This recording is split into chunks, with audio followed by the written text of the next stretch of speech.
Good evening and welcome to the City of Reading Council meeting for October 20th, 2020. Please join me in a prayer in our Pledge of Allegiance. Our Father, who art in heaven, hallowed be thy name. Thy kingdom come, thy will be done on earth as it is in heaven. Give us this day our daily bread and forgive us our trespasses, as we forgive those who trespass against us. And lead us not into temptation, but deliver us from evil. Amen. I pledge allegiance to the flag of the United States of America and to the republic for which it stands, one nation, under God, indivisible, with liberty and justice for all. Can we have our roll call, please? Mr. Powell? Here. Mr. Gertz? Here. Mr. Lynn? Here. Mr. Albright? Here. Mr. Fischesser? Here. Mrs. Edichico? Here. Yeah, Mr. Lindeman said he was not going to make it to tonight's meeting. All in favor of excusing Mr. Lindeman from tonight's meeting, say aye. Aye. Aye. Aye. All opposed? Mr. Lindeman is excused. I want to run down through these approval of minutes. The first one that was sent to you was for August 4th. That one was just an update of some content from one of the speakers that evening. We had passed it previously, so that's just an update for you all. The council, unless there's any objection, the minutes for the council meeting on August 18th, the regular session, are approved as distributed. Those minutes are approved. Unless there's any objection, the minutes for the council meeting on September 1st, a regular session, are approved as distributed. Those minutes are approved. Unless there's any objection, the minutes for the council meeting on September 15th, a regular session, are approved as distributed. Those minutes are approved.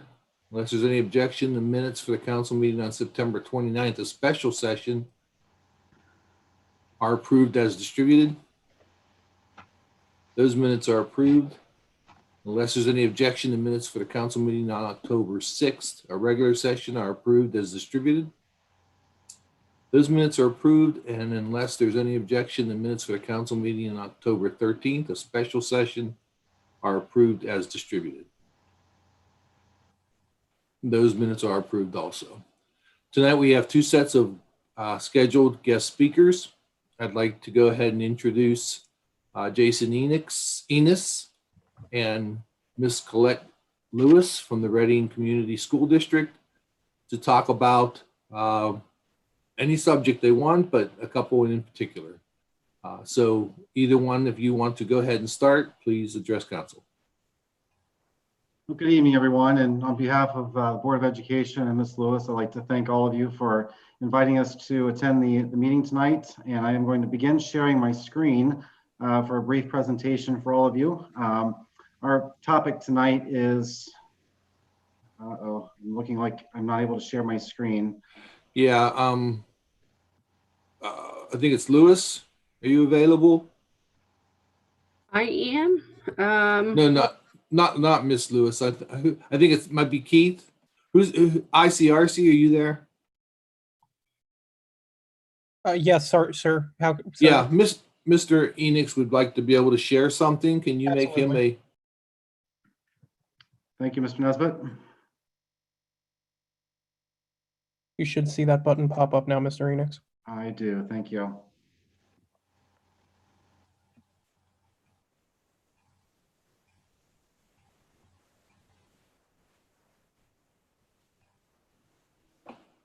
Give me just a second to get to the correct tab, and I will get this presented so I can make this a little bit larger for you. And once it's there, Ms. Edichico, you're the first one on my screen. Can you let me know if this is visible for everyone? It is. Yeah, I see it. Great. Okay. So we have really three topics to share with you tonight. Our primary reason for being here with you is to give you a brief update on the Hilltop and Central properties. And while we're with you tonight, we will also give you just a very brief update of what's happening in the district right now. But again, we are pleased to be here tonight, and I will take the lead on this presentation, and I'll ask Ms. Lewis to join in when the appropriate times come about, or if there are specific questions for us at the end, as she will have a little bit more of the historical background of these properties than I will. First one we'd like to speak about is the Hilltop property, 2236 Bolzer Avenue. And if you've driven by there recently, you will see obviously a major change from just a short time ago. This project is nearing completion at this time. It may look like it's finalized. However, really at the end of construction project, there is a final punch-out list that needs to be developed and finalized with the construction company. So that will be happening in the coming weeks. But the demo is finalized. The property has been seeded, and it is really, again, nearing its completion. Kind of transitioning over to the planning process for the athletic complex. You may be aware that on August 5th, BSWC, which is our architectural firm that we work with, presented 2 options to the Board of Education for a baseball softball complex. After review of that, it was approved at the August 19th board meeting for option number 1. And in just a minute, I'll show you a diagram of the architectural drawing of option number 1. And since that time, we're continuing to develop some of the more detailed aspects of that project. It is still in the works at this point, and we would anticipate sometime in November or December a final version of that option number 1 to be presented to the Board of Education for approval. And when that takes place, that will allow the architectural firm to begin the next steps. And we are looking forward to, hopefully, if all things go well, the spring of 22 would be an expected time frame for the completion of those athletic fields. As has been committed previously, the financial component of this is being paid for through funds that are outside of the general operating fund. And you'll see in parentheses there, that's what may be referred to as the COPS. That is something that perhaps Ms. Lewis could share a little bit more about if there is a question, but that is not general operating fund dollars, and is the vehicle in which we'll be able to move forward with this project. Ms. Lewis, would you like to share anything else regarding the Hilltop property at this time? I don't think so, unless there's specific questions. So I'll go ahead and switch my screen now to a diagram, and it is a relatively small, there's a lot of small writing on there, but it is there to show you what option number 1 looked like for the Board of Education. And it does show orientation of fields. There are a number of notes there in the upper right-hand corner, but really just for your, just to kind of give you a little bit of orientation, this here is Bolzer, where the existing drive is located, and the parking spots that are still there. So this area right in here would have been the old building. That gives you some perspective of the orientation of this diagram. So the baseball field will be on the left side of your screen. The softball field is drawn to be on the right-hand side of the screen. And I'll tell you just so that you know, this blue area here, this practice area, was what was really a tipping point for this particular orientation to be selected. And just again, for your perspective, this practice area here, the blue area, is roughly the size of about half of a soccer field. And so while it is just a practice area, a green space, we could anticipate using that for a number of different reasons as a district or as a community. So that is, again, just from an orientation standpoint.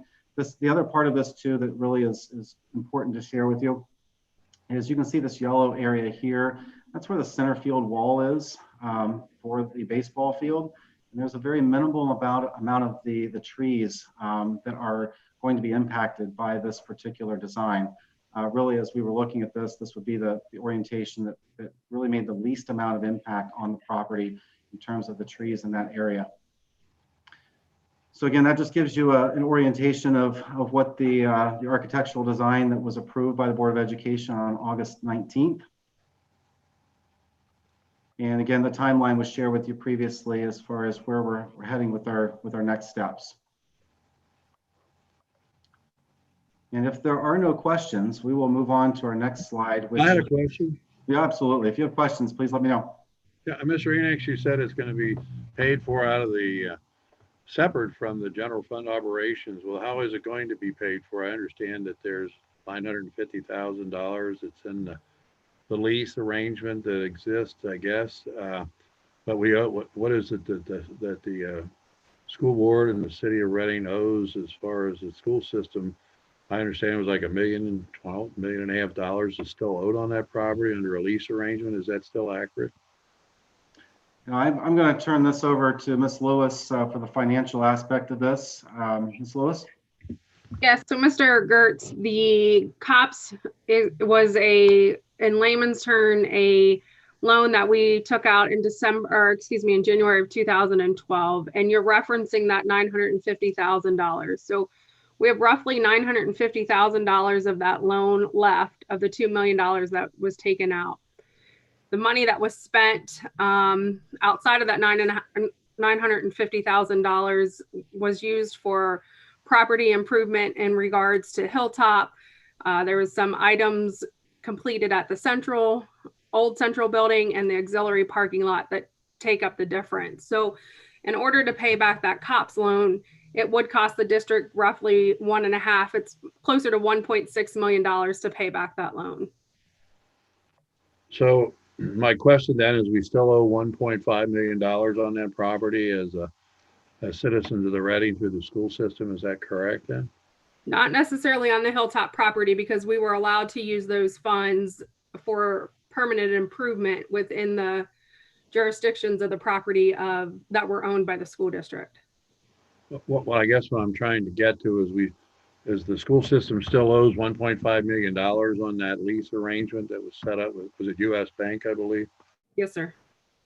It would cost us about $1.6 million to repay that loan. Yep. So we still owe that amount of money on that property. It's not necessarily related to the Hilltop property. We were able to use those funds for all the properties owned by the district, the school district. Well, then I understand we're paying back $160,000 a year on that lease arrangement that existed on that property with US Bank. Yes, we do pay about that much a year in regards to that. Where does that money come from? Those funds are paid from the general fund. So maybe I'm misunderstanding the terms, but I was under the impression that this whole thing was outside of the general fund operations. But if we have to pay $160,000 a year back on $1,500,000 loan, won't be that much, because you're going to, well, it still is, you're going to spend the $950,000 on the project. Does that sound correct? That's correct. However, the $950,000 of funds that will be used to support the baseball softball complex will come from that COPS. Yeah, but it's still part of it was what's left of the 1.5 million that was not spent at this point in time. We've still got to pay back the 1.5 million over a period of, what is it, 12 years? You're correct, yes. But do I understand though then that the 160,000 a year we're paying is really coming out of the general fund? Is that correct? Yes, sir. That's not, what is that not considered part of the operation of the system then? School system? I'm sorry. Yeah, I believe I've answered these questions, but yes, you're correct. The funds to pay back the COPS come from the general fund. Okay. All right. I'm just trying to get the financing here, because I'm told that we're running short in general operations, and the citizens may be confronted with a request to pay another levy to get, like, what are we, $1 million in the hole right now? You're projecting, does that sound pretty accurate? We have a cash balance until 2023. Okay, well, that's good to hear. So we may not be looking at a levy then concerning operations for another 3 years. Well, I might jump in here, Mr. Gertz, and just share that as part of the ongoing financial planning for the district, you know, the 5-year forecast is scheduled to be submitted in November of this year, and that is part of the next month or so, as we are sharing information with our Board of Education on the current status of the finances in the district. So while those numbers are not finalized at this point, within the next month or so, there will be an approved 5-year forecast that will show the current status of the district.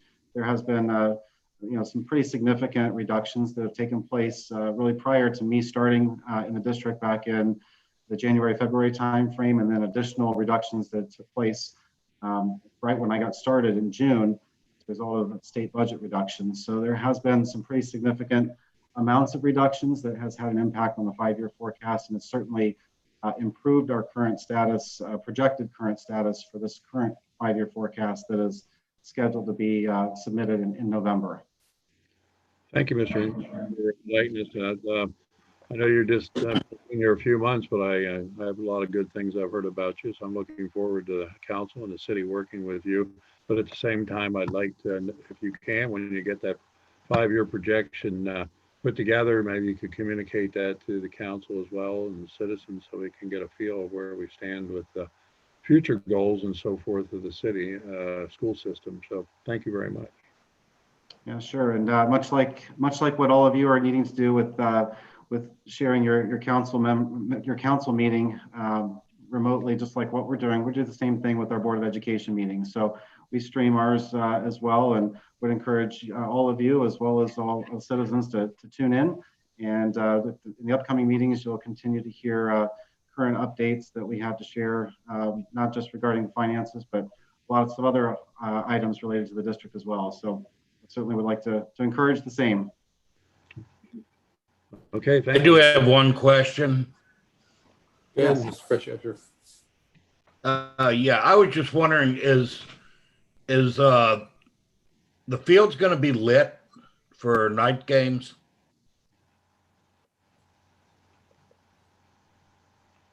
So in our in our current the current model, that there are no field lighting options that were placed in this drawing for a number of different reasons. There would be just some auxiliary lighting for just to be on site, but as far as lighting the fields for evening events or nighttime events, those are not included in this approved drawing. Okay, and the other question I had was the area to the other side of the Balser Drive Here. parking area, which currently was being used for Pee Wee soccer or young soccer. Is that going to be available to continue to use the soccer fields, or do you have other plans for that? No, this is really on the drawing as part of the scope of the property itself. There's really nothing here that currently is being planned for anything else at this point. So everything regarding this drawing is on the, I would say that is the south side of Balser.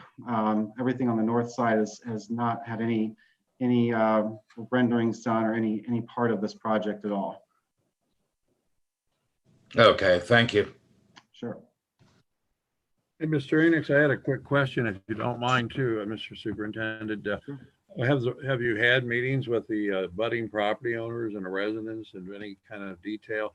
I apologize, I should know this, but I don't, and I'm hoping that did occur. Is that correct? So I know that I have not, but I know that Ms. Lewis could probably chime in for some of this, for some of the historical part of this that I was not involved with. So Ms. Lewis, if you could chime in. Absolutely. Mr. Gertz, there was a meeting, I want to say now it was early winter when Mr. Kaiser was still on the Board of Education. We held a meeting at the Hilltop property with the neighbors around Hilltop. So yes, there was a meeting in regards to that. I assume then, but you got to be careful with that word, that their concerns, if any, or their participation in that was taken into consideration when this project decided to come to fruition. Absolutely. And overwhelming the feedback was to leave that as green space. So this is where this conversation started from, was from that meeting. Thank you. Absolutely.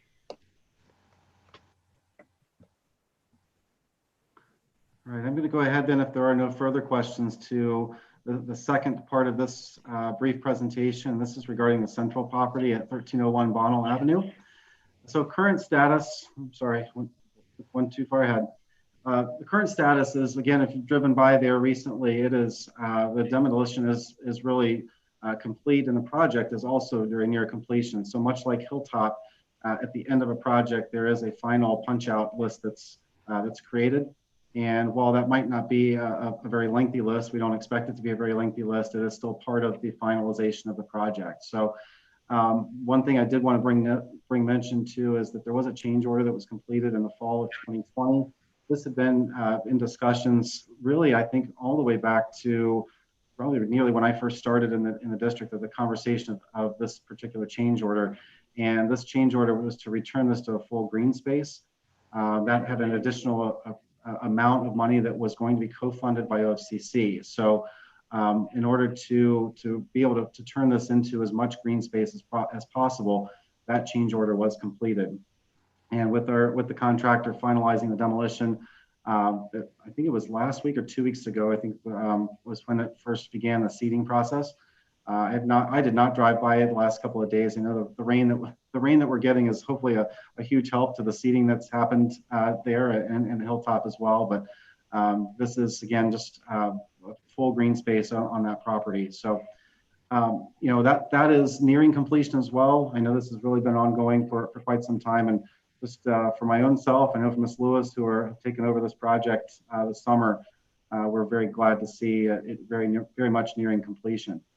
From a future planning standpoint, and again, Ms. Lewis will have to give you a little bit more of the historical perspective here, but there was a community conversation held on March 2nd of 2020 to begin that conversation. I will turn it over to Ms. Lewis to give you more context for that here in just a minute, but know that the discussion of the demo timeline and future uses of property were a part of that meeting, but that was where things really ended. And as you can imagine, with that date of March 2nd, it was only a couple of weeks later that the district was shut down, and things really went south for us as not only as a school district, but throughout the community and our society, frankly.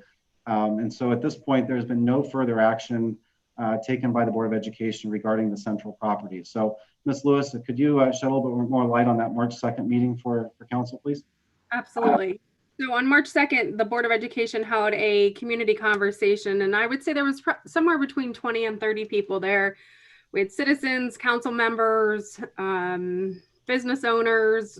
There were a multitude of different residents and people from Reading that attended this meeting. And overwhelmingly, the conversation led around to, right now we know that there's property, the Dow property was being sold, and we were going to start losing some of the green spaces in the district. So with that conversation and some of the feedback we received in regards to the central property was time is of essence. We don't need to rush into any decision at this point. We did, prior to March 2nd, receive some unsolicited feedback from a few interested parties. However, no further conversation around those unsolicited pieces of feedback in regards to the central property have been taken any further than just as information gathering, as well as the March 2nd community conversation. So right now, the Board of Education has held that community conversation on March 2nd. And again, like Mr. Enix has stated, there has been no further actions on the Board of Education's part. We kind of want to see what happens over the next few months and understand what kind of impacts the city will have, and maybe potentially what this property or this block of property could benefit both the school district and the city.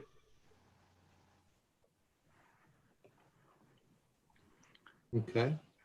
Are there any further questions regarding central property? Yes, sir. Mr. Gertz again. I was curious, is there any kind of a potential timetable of when you may want to have meetings again involving the public, Mr. Lewis or Mr. Enix? I mean, are we talking 3 months, 6 months, a year, any kind of projected timetable? That's in my ward, and I'm very concerned about how it's going to be used and come to fruition, Mm-hmm.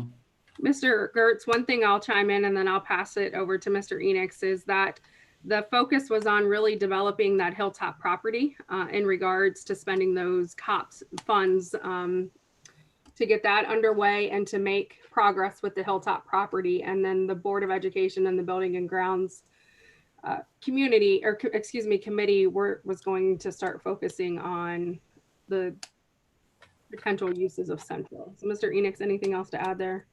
No, I can only probably just echo what Ms. Lewis said. There's just, in my time in the district, I know this has not been the priority at this point. Hilltop has certainly been, as well as kind of the finalization of the new K-12 building in terms of the punch out list and getting all those pieces finalized. So Central property has not been on the forefront at this time, but I would like to think, in the near future that the Buildings and Grounds Committee would maybe start tackling this as a next step. And but there is no timeline at this point, and there has not been any further discussion that I've been a part of, or the Board of Education has been a part of at this time. Thank you both. Sure. Any other questions from council on the Central property? Okay. So while I have your ear, and just and the rest of anybody that's watching tonight, I'd like to give just a few brief updates regarding the district. It's just an opportunity to share information with all of you, as well as answer any other questions that you may have. We are rapidly approaching the end of first quarter, which is really hard to believe. October 30th is the end of our first quarter of the school year, and grade cards will be made available or sent home during that first week of November. I last spoke with you when we were finalizing a reopening plan. Of course, that took up the entirety of the summer, as you can imagine. So when it came to starting the school year, we landed at about 65% of our students and our families chose the hybrid model, which is, again, 4 days a week of morning or afternoon sessions of being in person, and the rest of the day being remote learning or off-site learning. Whereas approximately 35% of our students and families chose remote learning only. So I'd like to give a real acknowledgement at this point to our building principals and our staffs for the way in which they have put together this school year. Each building is a little bit different in the way that they've approached this under their constraints, but they're doing a fantastic job. And I'm very pleased with how things have gone this year under obviously very different and difficult circumstances that we're all in. So doing just a real acknowledgement of really everyone involved in the district for having a very successful start to the school year. Sharing with you some district data that I do share with the board on a every 2-week basis, and this is also data that's provided on our website each week. We are required to submit to Hamilton County Public Health our current data regarding students and staff that are positive cases. We also report quarantines for the community as well. Just share that as just, again, information for what's going on in our district. So as of October 14th, we did not have any student cases. And to that date, we only had 1 cumulative case the entire first quarter. It's a real testament to the work that's been done to put measures in place to allow for students and staff to have a safe learning environment while they're at school. There are currently 9 student quarantines. All of those are in relation to outside of school activities. And those are part of the community spread that we hear about, different locations, circumstances that were outside of school district control. There are currently 0 staff cases, but we are, as of today, and I did update this as of today, we do have 3 staff members that are currently in quarantine, again, for outside of school circumstances. The current data, and as part of our reopening plan, I shared with the board, and the board approved a plan to make a decision regarding our second semester by December 1st. So beginning at our last board meeting on October 7th, began sharing information from the Ohio Department of Health, CDC, Hamilton County Public Health, and other information to kind of just provide background knowledge for our Board of Education, and we'll be continuing to do that tomorrow night and into November. Again, we'll be making a decision for the second semester by December 1st. I think it's, at this point, I just want to give another acknowledgement to our district nursing staff, who has done a fantastic job of assisting with all things related to this. As you might imagine, their jobs have changed tremendously this entire school year, and we would be in a really tough spot without them. But I'd also like to share that our great appreciation for Greg Kesterman and the Hamilton County Public Health and his staff, who have been a tremendous support to not only Reading schools, but superintendents and districts around the entire county. They've been very giving of their time, their knowledge, their expertise, and really being a huge assistance in helping us navigate through something we've never had to deal with before. So again, Hamilton County Public Health has really been a tremendous asset to our community and particularly for our school districts around the county. So a big thank you to them if anyone happens to be listening from Hamilton County Public Health tonight. Last thing I'd like to share with you is just some other district updates. Let's talk a little bit about athletic news. Once again, a real success story for most school districts to be able to get a fall sports season completed under these difficult circumstances. The football team lost in the playoffs to Marymount last week, a close game. They will be able to continue. We have 2 games scheduled that will take us through what would have been week 10. We have a final game away at Cincinnati College Prep Academy on Friday night and a final home game against Norwood on the 30th. The volleyball opens tournament play on Saturday versus the winner of Seven Hills. I don't see it right now. Norwood. Seven Hills and Norwood play, and then we'll play the winner of them on Saturday. Girls soccer is opening tonight versus Felicity Franklin. Boys soccer lost in the tournament to Georgetown last evening. And it's hard to believe now, it's almost a month ago, the golf team completed their season at the CHL Championship on September 21st. So very proud of our student athletes and our coaches and our athletic administration on a successful return to participation. And it's really such an important part of the school experience for our students. And it's been great to see them out on the field and having success and getting back to being able to play sports. Those that were spring sports athletes lost their season last year, and this was a major part of coming back to school this fall, was getting our athletic teams up and running, and had a very successful year in that regard. And then finally, we've got some community chats that are on the books here in the next couple of weeks I wanted to share with you. I won't read those through line by line, but I did add a couple of additional with Mrs. Lewis. We have a couple of virtual community chats that have been added in evening hours with some feedback from community members that would like to be able to have a little bit more outside of normal working hours. So we have on October 28th and November 5th Google Meets that are scheduled. And what's nice about that is it's not going to be limited to the 8 people to sign up for the community chats that are currently in place in person, as we are still bound by the 10-person gathering rules. So if anyone is interested in joining our community chats, we would welcome you. We've had 3 of them thus far, and it's really been great to engage with parents and other community members regarding really anything that's on their minds. There's no agenda to those meetings. It's really an open dialogue and conversation. And again, these are the next 5 that are upcoming. If you would like to find out more information or anyone would like to sign up for these, you can go to our district website. There's a sign up genius there for all of these events, and we will get you scheduled in there. And for those that are Google Meets, we will get you the link to that prior to those dates.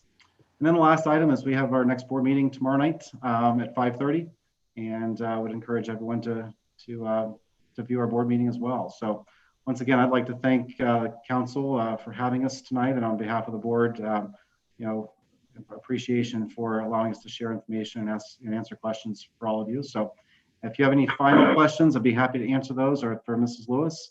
And otherwise, that is the end of our presentation for this evening. Thank you for One thing I wanted to circle back to the Hilltop property, and the way that it was explained to me for payment is that a loan was taken out for repairs to the building, and only part of that loan was used. So there's the $950,000 that's left. And as Colette said, if we pay that back all at once, it's $1.6 million to pay it back.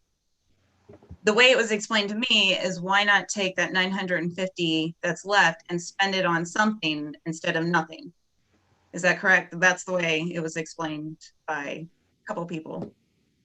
You're right, Mrs. Adechico. So if we had to pay back the cops because we were not going to use that $950,000, we would have to come up with a total of it's roughly $1.6 million. So that 925 or 950,000 plus the remaining to make it up would have to pay back that loan. So you're absolutely right. How much is the interest on we're paying through that lease arrangement, Mrs. Lewis? Or Ms. Mr. Lewis? Gertz, I can follow up with you on that. I do not know that off the top of my head. Well, the market is very attractive right now for lending, and that would seem to me that you know, maybe you could refinance the thing. And anyway, I guess I don't arbitrarily think that you just have to spend money. That's not my personality and my makeup. So now, if the citizens of Reading are all supportive of this plan, I guess that's one thing. But we still have to pony up $160,000 a year to retire this debt. And just because the money's there, which Mrs. Adechico is trying to point out that just should be spent, I'm not sure I would arbitrarily go along with that kind of thinking. But I guess the fruit will be in the pudding when we actually see what all turns out and how the citizens support the proposal that the school board wants to explore. Thank you, though, for both of you and your participation. I want to thank you both coming from the school board and presenting this information to council. I think it's very valuable to continue this kind of dialogue. Our pleasure. Yes, I'll echo that as well. We appreciate the opportunity to be here, and we'll always be glad to share information with you periodically, and we'll look forward to the next time we can join you. So again, thank you very much, and hope all have a great evening. I do have a question. Oh, sure, Mr. Lynn. It's more about the hybrid process. I don't have a kid high school age at this time. I do have some friends that have children that age that go to Reading. But I was just wondering about specials. Right now, do specials take place at all? Like art, music, gym? How does that happen in the hybrid model? So that happens differently throughout the building. So if I can speak to really probably two parts to that. We have an elementary model that's happening, and you probably need to understand a little bit about the elementary model to start with. The numbers at our elementary, when it was time to get ready for the school year to get started, the numbers started to increase pretty dramatically as far as the number of students that were remote. We needed to make a change right before school started, about Thursday or Friday beforehand, and we increased our number of teachers that were virtual teachers only. So I believe in all but one grade level, we have 2 teachers dedicated to our remote students. So those are kind of one aspect of our student population. Those that are on site with us, our teachers at the elementary level really value the time that they have with their students in a really big way. And so most of our specials are being provided during the remote part of the day. So students are accessing those kinds of courses and activities outside of the normal school day for them. So if, let's say they're a morning student, they are with their content area teacher for the entire most of that time. They're with their content area teacher focused on the core content areas, and then they're focusing on the other parts of their schoolwork during the remote part of the day. For middle school, high school, that was just a matter of changing the master schedule. So typically at the middle school, high school, there was a 7-period day.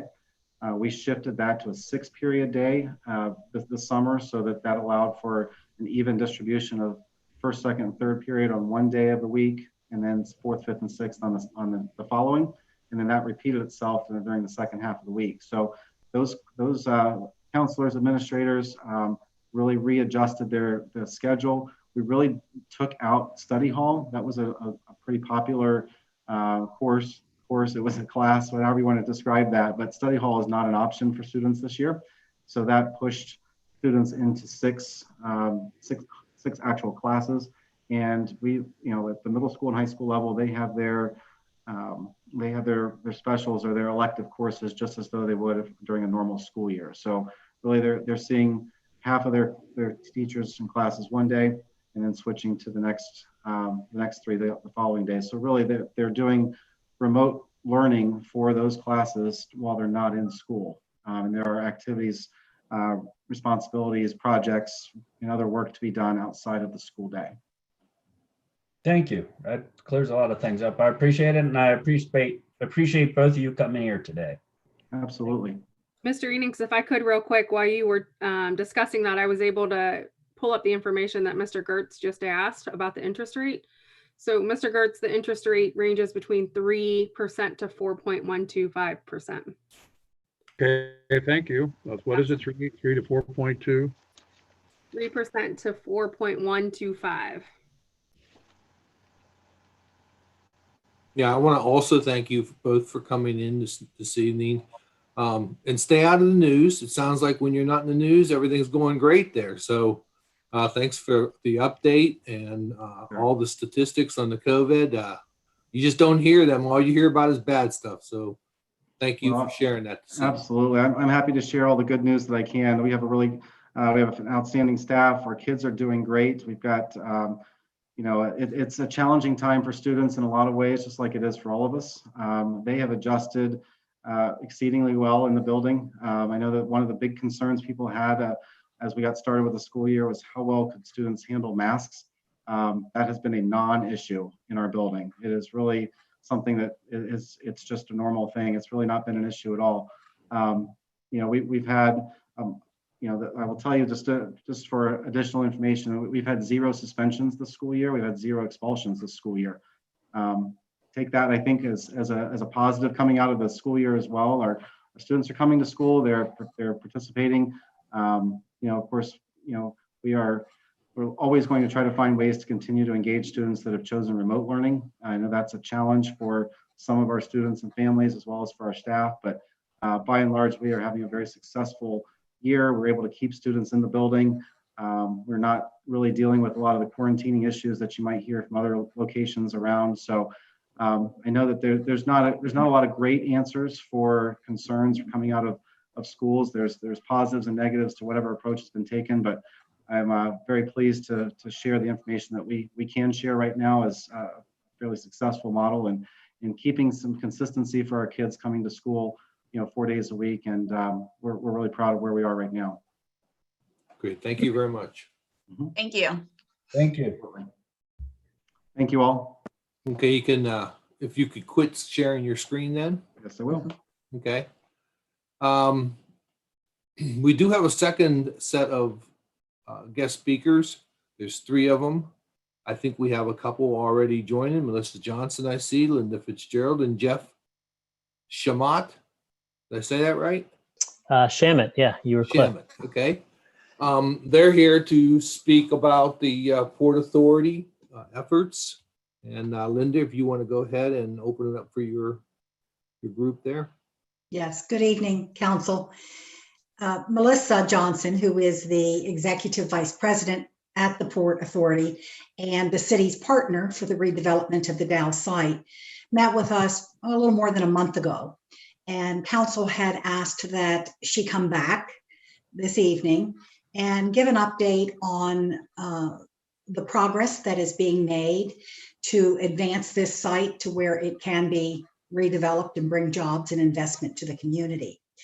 So the port has clearly brought to the city extensive expertise and capital to get the job done here.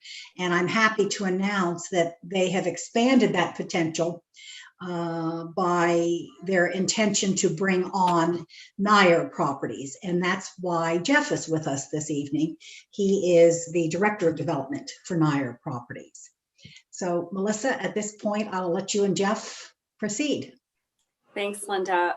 And thank you to Council for hosting us again. It's always nice to be invited and to be here. And I look forward to continually updating you on the progress that we're making. So it's hard to believe that we've been owners for nearly a year. And while it doesn't look like much has changed, we have been working really very hard behind the scenes. So I'll just quickly give you some casual updates. But what I'd like to spend the majority of our time doing is introducing Jeff and then introducing to you an extended conversation we've had with the administration about tax increment financing and the role that we will need it to play in this project in order for it to be successful. So we'll share some slides here in a couple of minutes, but just in an overall project update, as a part of the capital stack, one of the things we've been working to do over the last few months is to advocate with Jobs Ohio for an investment at the property. The partnership with Nair Properties is a significant piece of that. And this property kind of plays well in their scorecard in that because it's a former brownfield site, it's of a certain acreage or larger, its location in the Cincinnati region and the industrial I-75 corridor and in Reading are all really strong factors into Jobs Ohio considering an investment. So we've actually made a request to them for $4 million, which would supplement, again, the TIF revenue that we hopefully can come to an agreement in utilizing that tool, which really kickstart and create enough grant-based subsidy and equity from the deal to hopefully advance us in getting demolition and remediation kicked off and going. So we are in the stages with Jobs Ohio where they've received our application, and then we have a kind of a pitch meeting with them here sometime over the next couple of months. So it's a relatively slow process. There's a lot of pent-up demand for their assistance, but we are definitely in the queue. They have been incredibly responsive and supportive. They like the project, so that's good news. But we'll keep Linda and Patrick updated as we learn more about the support from the state for the investment here. The other thing that we've been working on is tying up some additional loose ends with the Ohio Environmental Protection Agency and Dow Chemical. We continue to be in active conversation with both organizations about finalizing remedial approaches at the property. So as you know, this has a longstanding history of environmental contamination and issues and need, and there's still a partnership and a lot of good dialogue happening between each of the three entities primarily. So we're working towards being able to come to some conclusion, which will really define a path for how we can address remediation moving forward and in what timeframes. So those are just a couple of updates, things that are happening very actively behind the scenes, even though physically the property hasn't changed much. But I'll go ahead and share my screen for you, and then Jeff and I can talk through this presentation. Let's see. And can you see that? Is that, yes? Okay, Yes. Great, thank you. And so really, I just had a beginner slide just to remind you that, we are a quasi-governmental organization. We are not a profit center. The port is not in real estate to make money, although it'd be helpful if we did sometimes, because then we could just, keep advancing economic development. But we really do take on real estate that is highly compromised, and without, hopefully our participation being able to build a capital stack that can collapse very deeply to get them corrected, they wouldn't move along. So our goal is to reach out to our communities, partner in some real estate that might be stuck. We do that in neighborhoods, and we also bring along our public finance tools, which will be a part of this project too, moving forward. So I'll turn it over to Jeff. He'll do a lot more of the talking than I will tonight, but certainly happy to answer questions at the end. Yeah, good evening, everybody, and thanks for having me, and thanks for your time this evening. As Linda said, I'm the Director of Development for Nair Properties, and happy to be here with you for the first time and joining this team, and looking forward to moving the property forward. And our goal is, I think the same as everybody's on this call, which is to see some significant investment in a project at the site, and to bring some good jobs to the site, and to make it successful. So hopefully we can bring some of those tools to the table, and collectively we can make this project happen. So I want to talk just a little bit about Nair Properties. For those of you who don't know us, we're celebrating our 25th anniversary this year, founded in 1995. So we're a full service real estate company. We have in-house financing, development, asset management, leasing, and construction management. We have purchased and developed over 5 million square feet of office, industrial, medical, retail, et cetera, since 2009. And added that note, because obviously we've been around since 1995, but we've been particularly active in the marketplace since 2009, and really through the Great Recession, purchasing properties that were underutilized to turn them around and to revitalize those. So most of our properties, as you may know, are here in Greater Cincinnati, Northern Kentucky, Columbus. We have some properties in Columbus and some in Indianapolis. And we're one of the largest developers around town here. We currently have a portfolio of about 6 million square feet of space. Next slide, please. And I guess if you don't know who we are, haven't seen us do projects around town, really our goal is to work on projects like the one we're talking about here tonight, where we're really hopefully being part of transforming a community and bringing economic vibrancy. So you typically won't see us working on kind of greenfield sites in the suburbs, projects that are, quote unquote, easy. We like projects that are challenging. We think oftentimes at the end of the day, those projects are the best projects that have those challenges that we can bring to the table. What we think we're pretty good at, which is creative, out of the box thinking, creative, out of the box financing solutions, and particularly partnering with municipalities and partnering with the port, who brings different tools to the table as well. So almost every project that we've worked on in and around Cincinnati has some component of a public-private partnership. And this project is no different. So the next slide shows just kind of a concept plan for the site. And it may be hard to read the text there. But basically, we're looking at 2 industrial and manufacturing buildings being constructed on the site. Each building is about 175,000 square feet, what's shown there, with parking in the front to the right side, and then truck docks and truck access on the left side. So about 350,000 square feet total. Just a concept plan at this stage, which will evolve a little bit as we move forward. But that's a good concept plan. And I'll talk a little bit about phasing as well, and kind of why we've done what we've done there.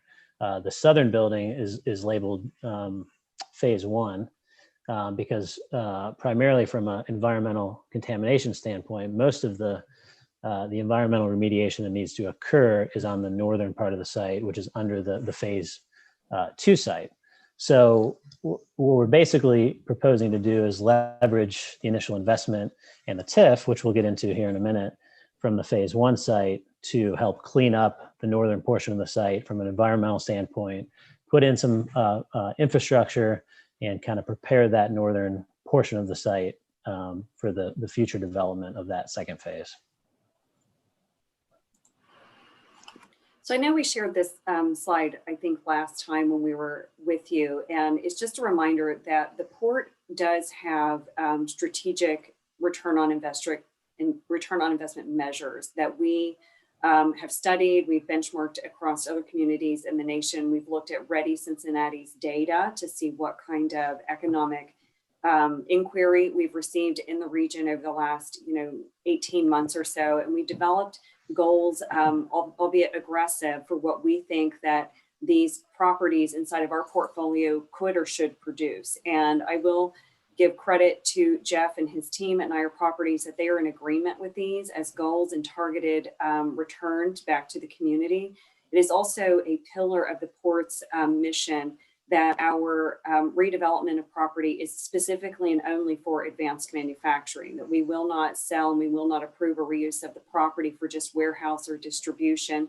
And mainly because it's a lower yield use with lower job creation, lower economic return. It's also less stable. Once you have a manufacturer making capital investment into real estate, they're less likely to move. So we have come into agreement with Jeff and his group. We're actually formalizing an agreement with them in the very near term to advance kind of more the economic parameters or business terms of what the port is willing to agree to inside of this partnership. But this is definitely a key component of that. We've talked with Linda and Patrick about those from the economic development lens, and we are committed to getting as close to this as possible. It'd be really great if we can even exceed it. But we just wanted to remind you again, obviously, when Dow Chemical was operating, there was a different economic profile. In the current ownership under the port, the tax base is 0. as a public agency. So we want to, take advantage of that while, it's appropriate, but we want to activate the site as soon as possible. But this is what we hope to be able to regain in the next couple of years anyway, when we get the property up and going and attract some investment. So I'll talk a little bit about tax increment financing, and then the next slide has some numbers on it, which we can take a look at. But for those who may not be familiar with TIF, and we've used TIF a lot in Greater Cincinnati on a lot of our projects, because it's really a way to finance initial upfront infrastructure costs by leveraging the future tax revenue that comes from the project or from the private investment that's made in a project like this. So obviously, when the development occurs, we build the building, property values rise, and those increases in tax revenues then are used to pay bonds, which fund the initial infrastructure costs up front. And one thing that's not on here, but I will note, is that we are not asking the city to sell bonds. So that's one of the tools that the port brings to the table. They have a bond fund. So we are not asking Reading to sell bonds through this process, which makes things a little bit simpler from that standpoint. Most TIFs are for a 30-year time frame, and typically there's an agreement with the schools through the process, because obviously under normal circumstance they get a certain percentage of property taxes, and many of the TIF agreements that we've worked on and others have done has a 25% payment for schools to the schools, which then allows the other 75% of those increases in tax values to go towards funding the TIF. So it really kind of maximizes the amount of leverage you can get with the TIF and put in the initial upfront public infrastructure. We have had some initial dialogue with the schools and the superintendent, who was on earlier tonight, and actually we're going to do a similar presentation to their board tomorrow evening. And that last note there, it is a critical component to this project's success. And the next slide, I think, will speak to that in terms of the numbers. So I'd actually like to start at the bottom, the uses of funds. So if you look at that, kind of the project cost, that shows that the acquisition of the property originally by the port was $690,000. And right now we have a infrastructure need, a cost estimate, or really a gap for the project of $7.5 million. So that's a significant gap. So that would fund what's described there, the demolition of the existing buildings. The lion's share of that cost is the environmental remediation component, and then additional public infrastructure, some roadways and utilities, and so forth. So the $7.5 million is more or less what we're trying to solve for here. And then the private investment, the actual construction of the 350,000 square feet, is about a $30 million investment. So if you look at the top component, the sources of funds, that's the 690,000 has already been put in by the port through their patient capital fund. Obviously, they've purchased the property. The next amount there, the 3.3 million, is what we've projected to be the TIF bond proceeds for the phase 1 development. So that's that southern building, the 175,000 square foot building, under a 75-25% split, as I described a minute ago, that can produce about that $3.3 million in funds to help pay for that public infrastructure. So that takes a good bite out of it. And then, as Melissa described, there's a couple other components here that we've been pursuing, and Melissa and the port has been doing a lot of that work with the tools that they have and the access to different funds that the port has, getting some funds through the county and so forth that we as a private developer might not have access to. And then the OSIP grant, the state of Ohio funds that Melissa described earlier. So this is shown here, $2 million in a grant form and $2 million in a loan form. And then obviously the funding of the private side is that $30 million.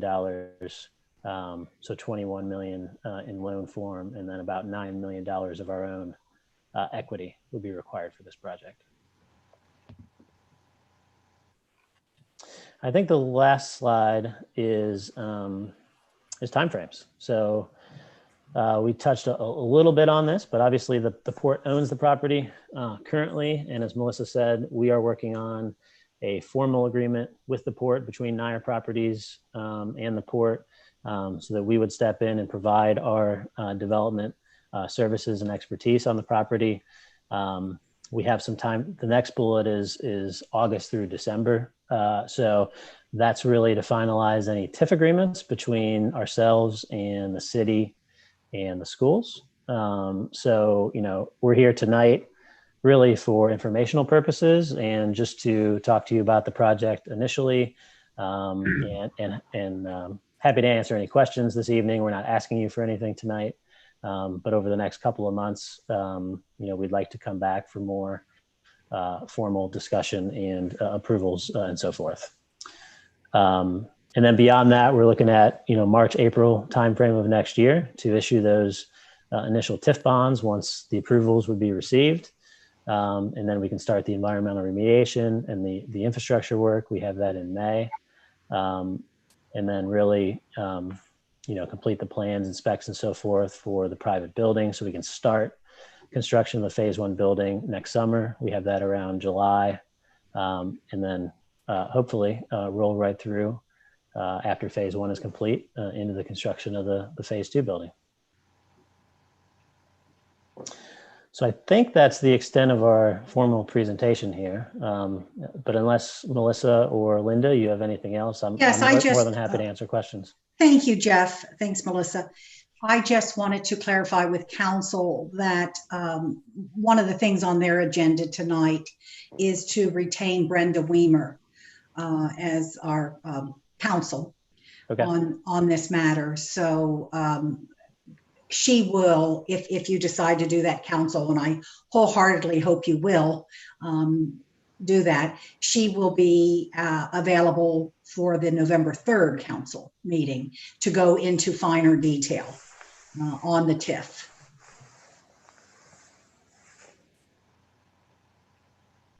Jeff, would it be are there any possible questions to right now?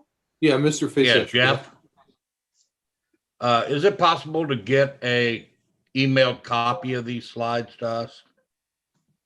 Sure. Yeah, we'd be more than happy to provide it. Absolutely. I believe we emailed them. Didn't I send it to you, Randy? I did not see him. If you did, Patrick. It was a different set. Oh, it was. Which It wasn't email this did you exact send thing. it to? I don't think it was the exact same thing, but I'll look for it. If you sent it, it's probably buried in there somewhere. I have it, so I can forward it if you need me to. Yeah. Okay. I think you got it, Randy.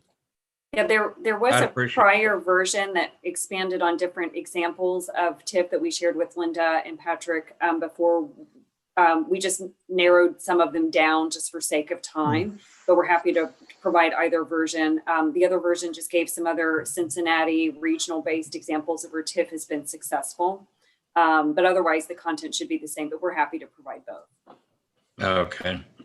I think what you have here is fine. I just overlooked it, I guess, because I didn't see it before the meeting. It was sent yesterday, Randy. So. Okay. I don't know if I got it either, but I'll check as well. I do want to have that, though. I'll contact you. We have it, Randy. If you can give me a call, I'll send it to you. I just looked at it. It's the same as what we got presented tonight. Yep. Yesterday. Okay. 5. Any other questions? Yeah, I have one quick question. I believe that Landy Lane off Reading Road is privately owned, but is there any talk in connecting that to the property back there? I don't know that I'm familiar with that. Is that? It's it comes off Reading Road. If you could go back to share your map. Yeah. Um, thank Randy you. Lane, Is it Melissa, is here? the street that General Tool is on. Yeah, it's up over, I don't know if it's. it's in the upper right-hand corner. Oh, is so across the tracks? Is Yes. this, am I in the right area? Right off of Reading Road.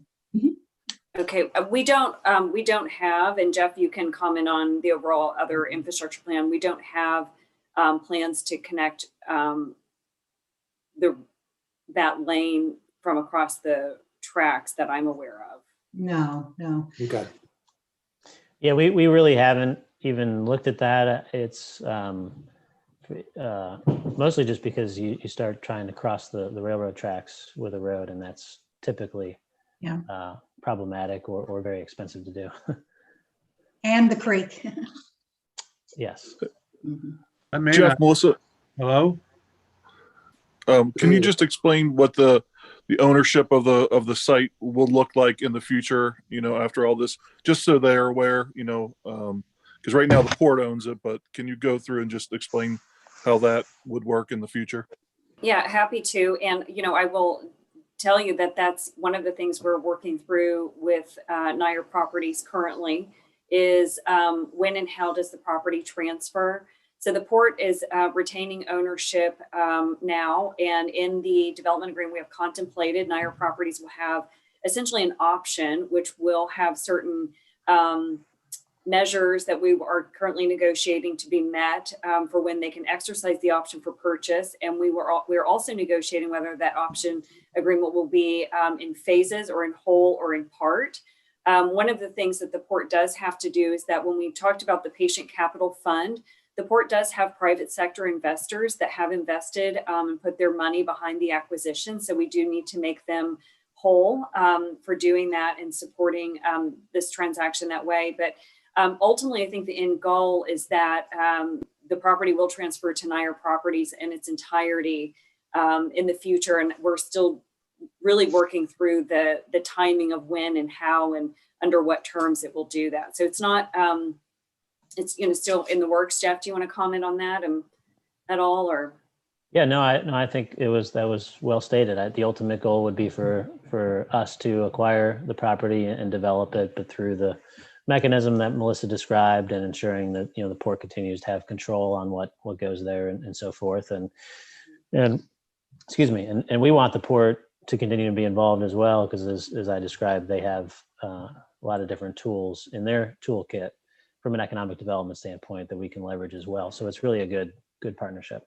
Yeah, and I will say, I feel like it's safe to say on behalf of the port anyway, one of the things that we will be absolute about in our agreement with Nair Properties is that the entire parcel gets developed, that this is not going to be a scenario where we just have the southern site and nothing happens in the northern, phase 2 part, that it really is intended to have a catalytic kind of initiated investment in phase 1 that really will start producing enough TIF cash flow to cause that eyesore and that contamination and, partially demolished infrastructure actually goes away. So we'll be absolute about ensuring that both phases are contemplated and are active before we, release the property. And I guess that's what Brenda would be bringing to the table for us, to make sure that all these things are in the best interest of Reading. Yeah, City. absolutely. We'll do that. Has done that for us before, and I'm sure she will do it again. Yes. Okay. And we're a big fan of Brenda's also. We work with her quite a lot in our other public finance deals. So she's a good choice. Good team, huh? Same here. Agreed. Any other questions from council? Yeah, I would like to ask a couple questions. Am I Go ahead, on? Mr. Gertz. Thank you. I just want to make sure, and by the way, Mr. Shamot, am I saying it correctly? I'm very impressed with Nair, and I'm glad that you're involved with this project. So only heard good things about you. And thank you, Linda and Melissa, for bringing them into this picture.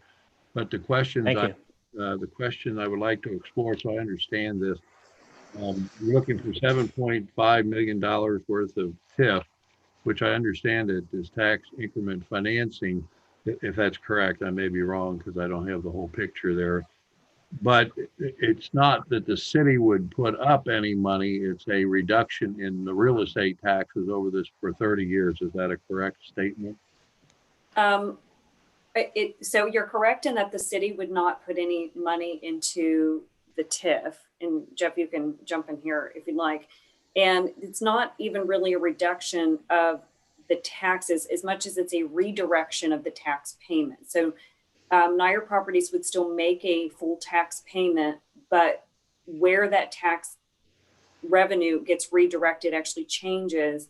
And some of it will go to the school, which is what we would negotiate. And then what we would ask is that a majority of their tax bill would go back to support the bond debt that gets issued. So the bond debt would yield this 3.3 million. And then our goal is to match that up with grant money and loan money from the state of Ohio to cover the 7.5 million. So Jeff, did I say that the right way? Do you want to clarify or correct anything I just said? No, I think you got it. Yeah, we're trying to effectively cobble together a variety of sources of funds to fund the 7.5 million. And the TIF that we proposed initially, at least from phase one, would be 3.3 million of that. And then we're working with the port to secure other funding. We could do another TIF for the phase two building in the future, if necessary, to fund additional public infrastructure if we're not successful in getting some of the funds in place. But that is and we do this a lot. It's, you end up sort of cobbling together funds from maybe five or six different sources, to be able to fund the gap that the project has. So we'll probably look at 8 or 10 different options and ideas and alternatives to obtain the funding. But TIF is the kind of the clearest cut, or the one that we've used the most, and will probably in this scenario fund the lion's share of the infrastructure improvements, if that makes sense. And I believe that this project, TIF is not for every project. I really believe that it should be reserved when you have a gap. And this is a poster child for that, given the exorbitant cost because of soil remediation, asbestos abatement. This adds significantly to the cost to develop this site. And I really think this incentive should be given good consideration by council for this project. Yeah, I'm not suggesting I oppose it. I'm just trying to make sure that I understand it and anyone else that's watching it needs a better understanding of how this functions. And I probably very inappropriately misstated how it works. But I do understand that, Ms. Johnson, that the money that they are going to be responsible will go back directly to supporting this arrangement to take care of some of the cost. And I do support that idea, but I'm not opposed to it. But I just want to make sure that those watching and anyone else, including myself, get a better understanding of how TIF, the tax increment financing, does work. And I think it's a good tool that's available to governmental agencies such as the city or any other governmental agency that uses it. And just so I clarified, the school does have school board does have to participate in it, and I don't suggest that they won't, but that is another step that you're going to take care of tomorrow night, hopefully. Is that my correct understanding? And one other question, and I'll put them all together. Do we have any idea what that the projected job market could be, and what kind of salary base would those jobs provide?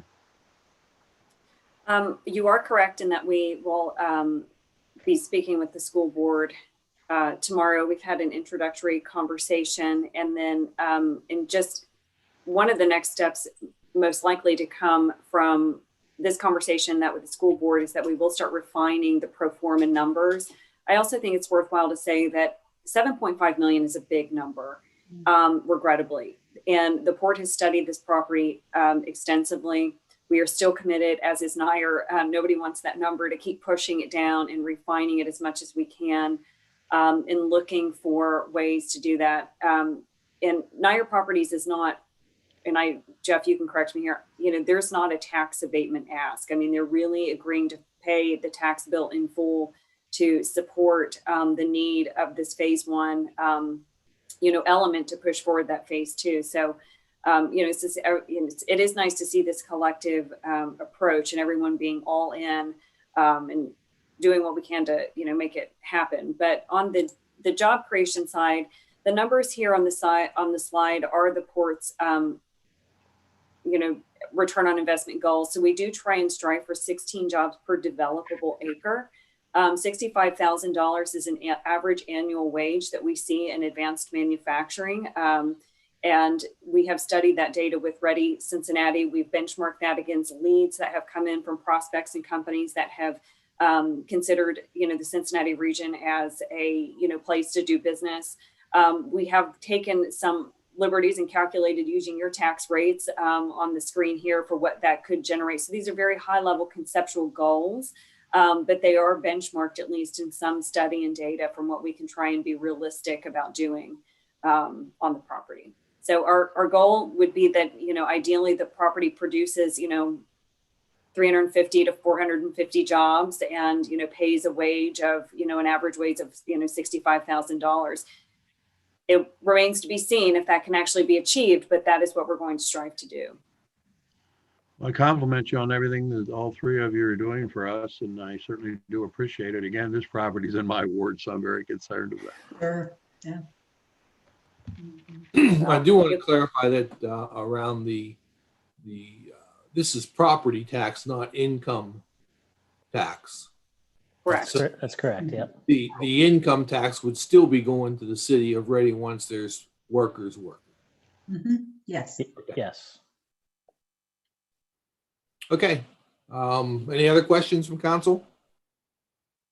Thank you very much for coming this evening. I know it was a long wait to get started, but it was well worth the information that you've presented to us. Thank you very much. Thank you, Melissa, Jeff. Yeah. Thank you. Thank you very much. We appreciate being here. Thank you very much. And we'll be back again.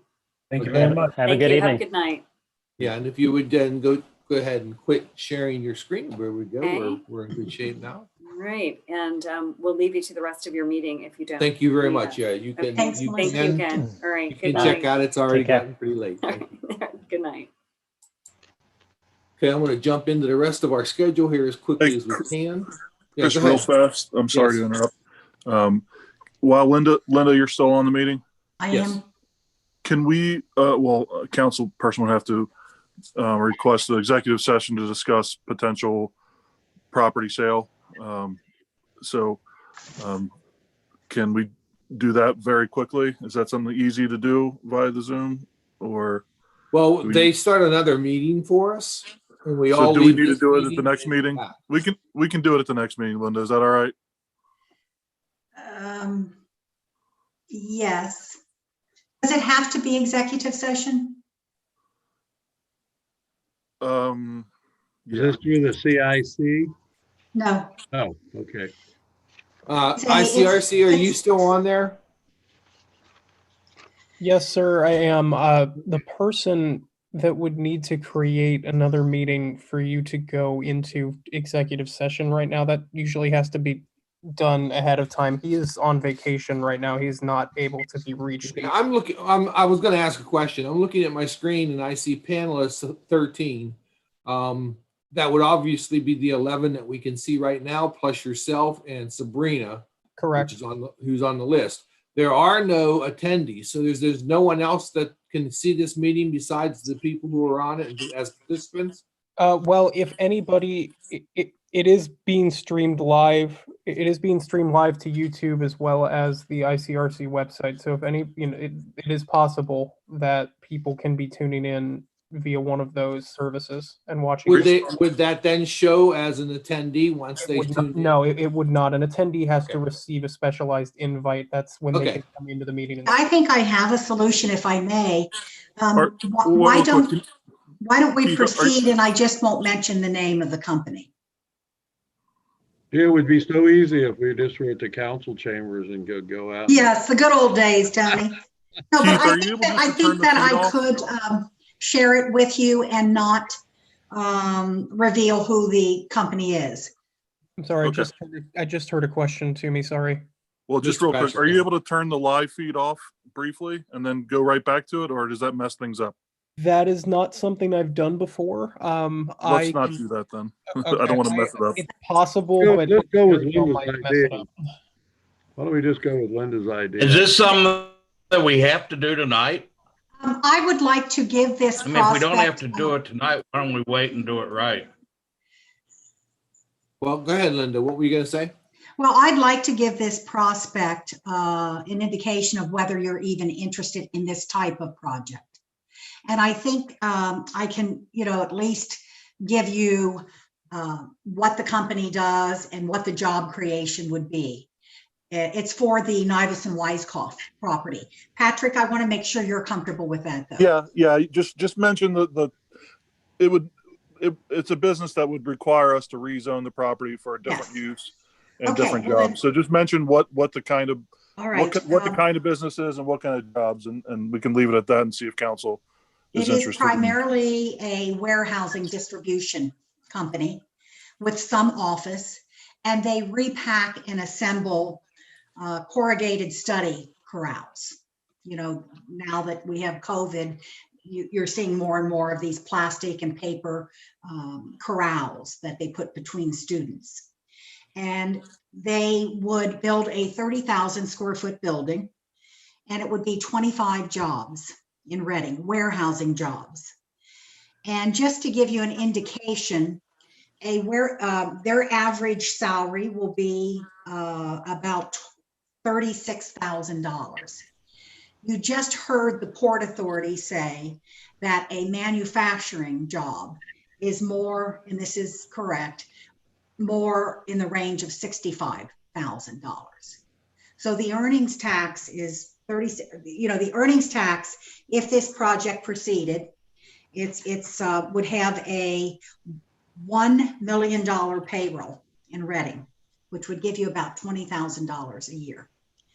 The other thing that I think you will recall Melissa saying, and I agree wholeheartedly, is distribution warehouse facilities are less stable and much more likely to leave. If you have a manufacturing company, they're investing in equipment, machinery, they're more likely to stay. And then I want to give you a little perspective. You will recall that at one point we had a life science company that was going to expand on this site, all right? And they were going to create 100 jobs in phase one. And the payroll would have been $6 million. And then phase two would double that, so that you'd end up with 200 jobs and another $6 million in payroll. Now I'm telling you that, and it would be a $50 million investment, whereas this investment is a $3 million investment. So I'm telling you that to give you perspective of where we could be if we were patient and waited, as opposed to taking a warehousing facility now.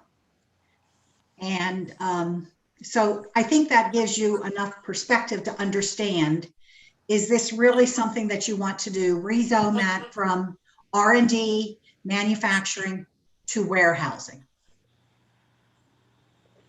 I think you answered the question for me. Thank you. Yeah. Okay. Okay. If that's all there is, then we won't be discussing this any further.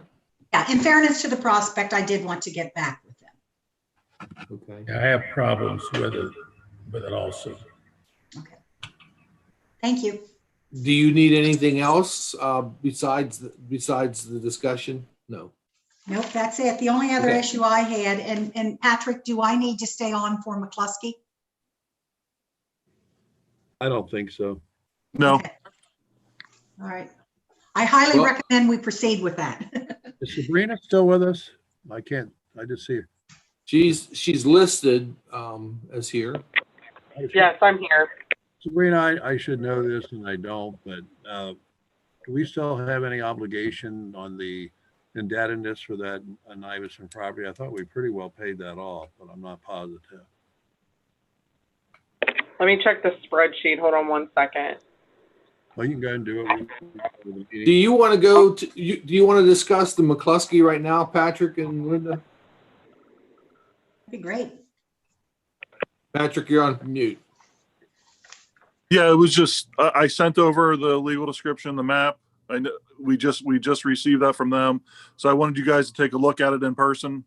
And before I prepared a piece of legislation for the November 3rd meeting, I wanted to see if there was any issues with proceeding before I prepared the legislation. So there wasn't, I mean, I wasn't expecting a ton of discussion unless somebody had large objections to it. Because I talked to you guys already about this, but we were waiting on them to get the legal description and the map actually done. So that was McCluskey completed. intends to demolish the buildings, and they will build a new building on the site. It'll be for mechanics. Will be working in that new building, about 25 jobs. And you'll recall that we used a portion, about 36,000 of our US EPA grant assessment to do a phase 2 on the site. And so McCluskey has been a great partner in this. They agreed to acquire it and demolish the buildings. We put the 36,000 of our grant money in to do the phase 2, and it was cleared to put a new building on there. McCluskey's always done us well. They've already applied for the demo for development, applied for the demo last week. So they've already actually applied for the demo of both houses that are eyesores down there. So that part's already moving forward. It's the old Morris Auto. Okay. When you talk about houses, does it include, there's the old, used to be like a beauty parlor, and now I'm going in the garage in the back, but there was in the house that was owned as the driveway went back in there. And you say there are 2 houses. Is it just the one, or are going to take an additional one? Are there 3 buildings? 3 buildings. Okay. 1 in the back and 2 in the front. I got it. Patrick, Okay, I had spoken to you previously about this. Did you ever find out if we have a water main underneath that? They didn't, not our main. Like there's service stuff, but our main, our primary water main. service, primary water main does not go right under there. Now, I believe MSD does have a sewer under there, and there are some Duke Energy facilities.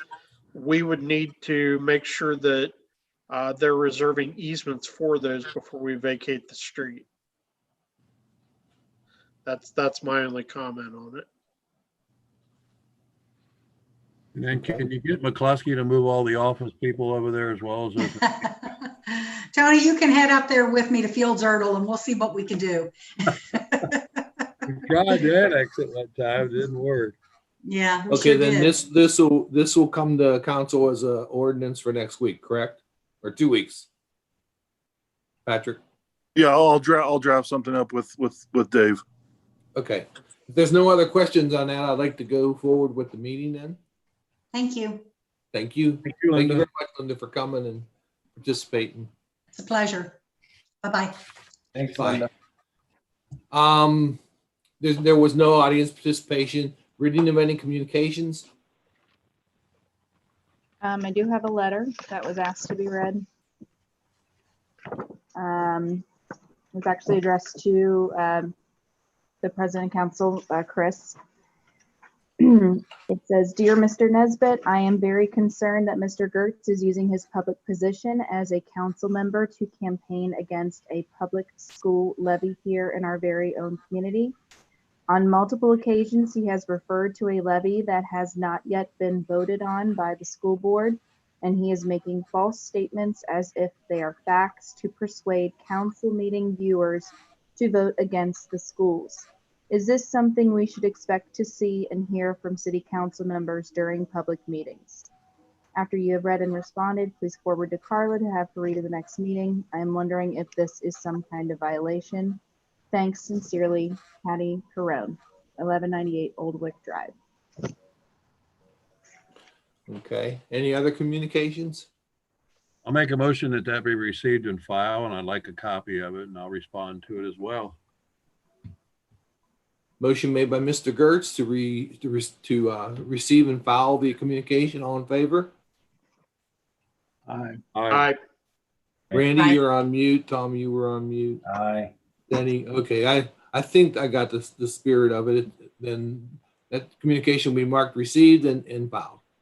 Any other communications? Carla, would you provide me with a copy? Thank you. Oh, Yes. good to you. I thought I had sent that, Tony. I don't have it that I know of, but I didn't look at it recently. Okay, I sent it at the same time I sent it to Carla, so. Yeah, he sent it to Gert. Yeah. Look for it. So, but yeah, you were copied. Okay, I want to go to the council committee reports. Finance Committee Chairman, Mr. Gertz.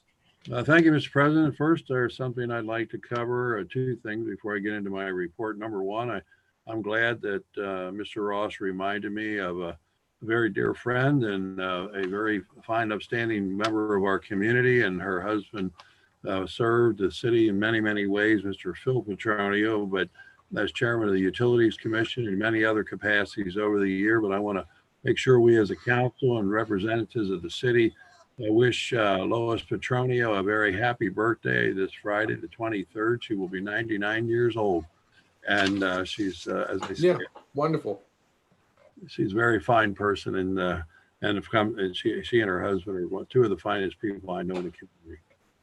Secondly, I would like to thank former councilman Bob Ashbrook. I have been meeting with him on various occasions. He has helped me out as a committee chairman of the Finance Committee, bringing knowledge and data to me. He's been securing information from the various sources, such as the school board, and certainly also reviewing some of the issues that relate to the community development block grant monies. He's been getting me some information concerning those issues, and I want to publicly thank him for his continued involvement in our community. I think he was a great asset to council, and hope that he chooses, I don't have any inside knowledge, but hopes that he chooses to get more active and eventually and participate and becomes a future member of the council. So thank you, Mr. Ashbrook, for all your help that you provided to me. I don't know what you've done. Maybe you've done it for other councilmen, but I do appreciate the effort that you have made concerning the Finance Committee.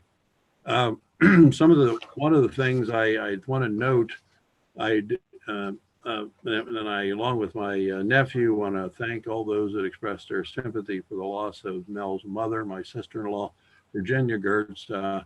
And of course, I think he's also tied up with the election, which may be a reason why he was not here tonight. Maybe I missed something where he said he wasn't going to be here.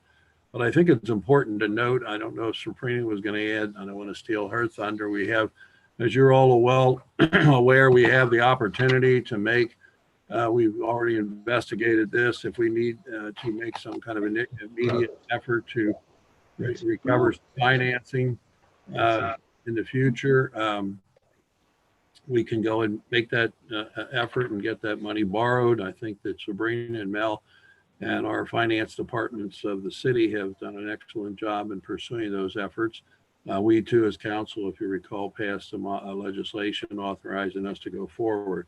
The reason I raise that is because there are things that are coming up that are needed concerning finance, and we were projecting an increase in taxes last year when we did our budget, which we file every July, and then it's approved by the Budget Commission come January, February, the ensuing year.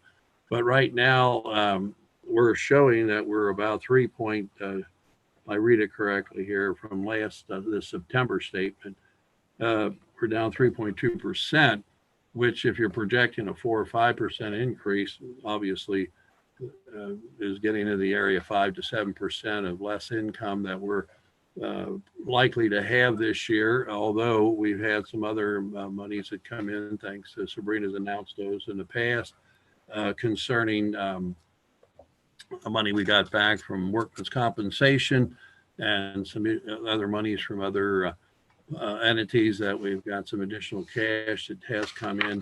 So all I'm trying to really say in reality is we got to run a very tight ship for the rest of the year and be looking to see where we stand in the beginning of the January and the beginning of 2021. So we may not have a lot of flexibility to do some of the things we would like, but fortunately, in just looking over the breakdown of all the various 30 funds that we do have within the city, some are certainly limited to what we can spend money on. And of course, the 340 account, we do have showing a balance. It says unencumbered balance of $305,000, but that is a little deceptive because it's showing as a cash method of accounting rather than an accrual accounting. So I do believe there's going to be other monies that are going to be coming out of there. That money is limited to any kind of capital improvements. But nevertheless, it does appear to be healthy. And the thing that we passed about a week ago or whenever it was, I believe we're projecting to get a little more revenue from our real estate taxes for next year.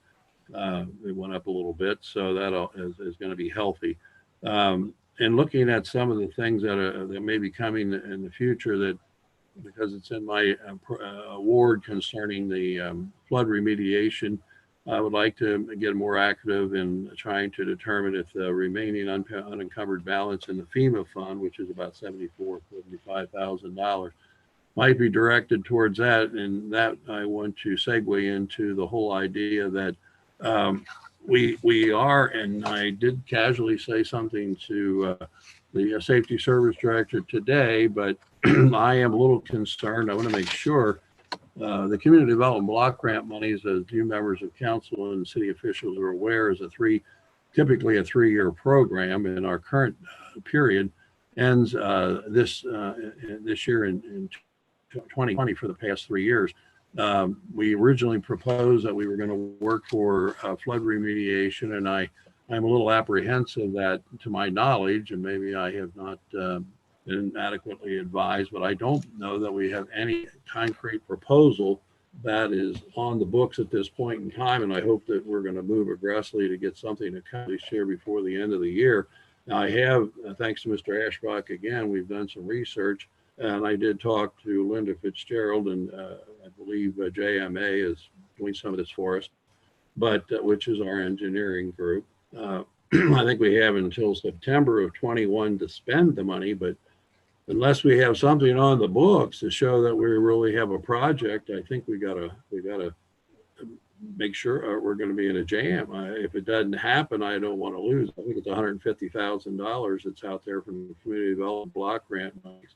In addition, the next cycle begins in 2021, 22, and 23, and although they have been waived, I understand, from community development block grant authorities, we don't have to have a public hearing, but we always did have a public hearing to see where people were interested in how to spend this money. I don't know what that amount would be, but again, we're already in the middle of October, and I hope that we're going to move more aggressively to get a proposal together, especially if in fact it has to be on the books, or at least submitted as our recommendations before the end of the year. So Mr. Ross, I just see his name. I don't know, I guess he's still here with us, but I think it behooves us in finances that we do not put ourselves in jeopardy of losing any of these community development block grant monies.